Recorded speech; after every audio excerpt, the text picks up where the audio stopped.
Okay, so picture this. It's 2025, you're at the gas station, just finished filling up, you're getting ready to pay, and bam! It's that familiar sting, but this time it's even worse. Ouch. Yep. Yeah. Today, we are diving into a report from the Canadian Taxpayers Federation. Right. It's all about Canadian taxes in 2025. And it's outlining some potential hits to your wallet. Yeah. We're looking at some potential financial coal in your stocking. Yeah, not the most cheerful topic for a post-holiday deep dive. Right, but, I always say knowledge is power. Absolutely. Understanding these changes now could really help you plan for the future. Exactly. So let's get right into it. Let's start with something that affects pretty much every single Canadian. Okay. The carbon tax. Big one. It's going up again to $95 per ton. Yeah. So what does that mean at the pumps?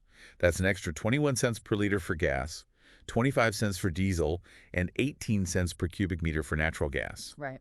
So just to kind of refresh everyone's memory, the idea behind a carbon tax is to encourage people to use less fossil fuels. Yeah. Like by making them pricier, Mm-hmm. and then in theory, that would lead to lower emissions. But here's where it gets a little sticky. The Parliamentary Budget Officer, PBO, Right. released a report, and it kind of seems to, contradict what the government has been saying about this being a revenue-neutral tax. Yeah.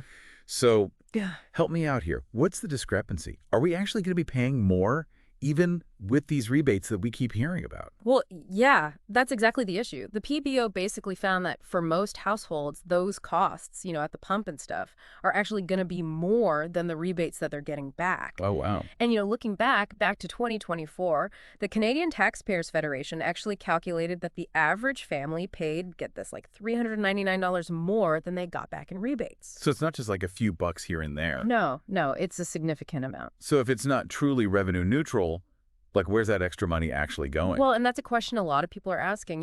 Is the government really being upfront about, how much this policy actually costs?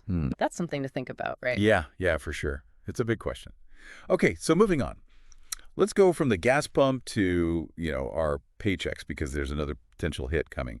And this time, it's in the form of payroll taxes. Right. And this time, it's not just employees feeling this one. Employers are getting it too.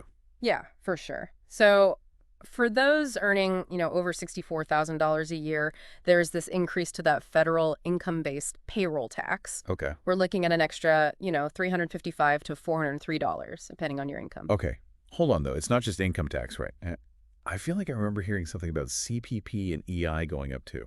Oh, you're absolutely right. So contributions to those programs, the Canada Pension Plan, CPP, and Employment Insurance, EI, they're not technically considered taxes. Okay. But they do come directly off your paycheck, right? Right. So it impacts how much you actually take home at the end of the day, just like a tax would. Right. Now, CPP, that's designed for your retirement income. EI is there to help if you, lose your job.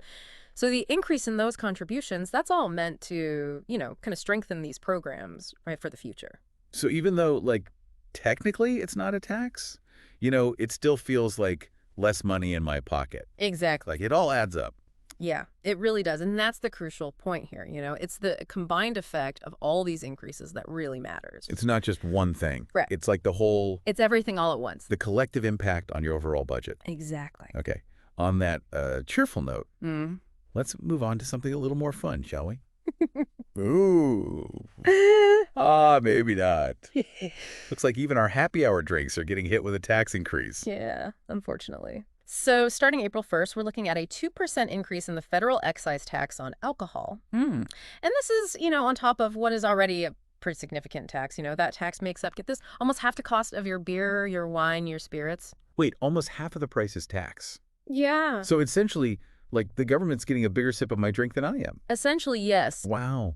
But, there is a little bit of good news. There's a cap, right? The increase was capped at 2% until 2026. Okay. Without that, we'd be looking at an increase closer to 5% based on inflation. Oh, wow. So, small victory. Small victories. Okay. So let me just try and summarize all of this. So we've got the carbon tax going up, which means higher prices at the pump, even though the government says it's revenue neutral. Then we've got the payroll taxes going up, so less take-home pay, plus those increases to CPP and EI. Right. And then, just to add insult to injury, We can't even drown our sorrows without paying more. Right. Because alcohol tax is going up too. Yeah, it's a lot to take in. Yeah, it really is. So what do we do with all of this information? Well, I think the important thing is to take a step back and think about, how this all plays out in the bigger picture. Like, will businesses eat these increased costs, or are they going to pass them on to us, the consumers, with higher prices for everything? And, how will this affect, how we spend money? Will we have to cut back on certain things? Right, yeah. And then I think the biggest question here is, does this change how you think about, government spending and what their priorities really are? These are all really great questions to think about as we, head into the new year. Definitely. So if this deep dive has piqued your interest and, you want all the details, the nitty-gritty, go check out the full report. It's from the Canadian Taxpayers Federation. Remember, staying informed, that's the first step to making, good decisions. Absolutely. Thanks for joining us for this deep dive, and we'll see you next time. See you next time.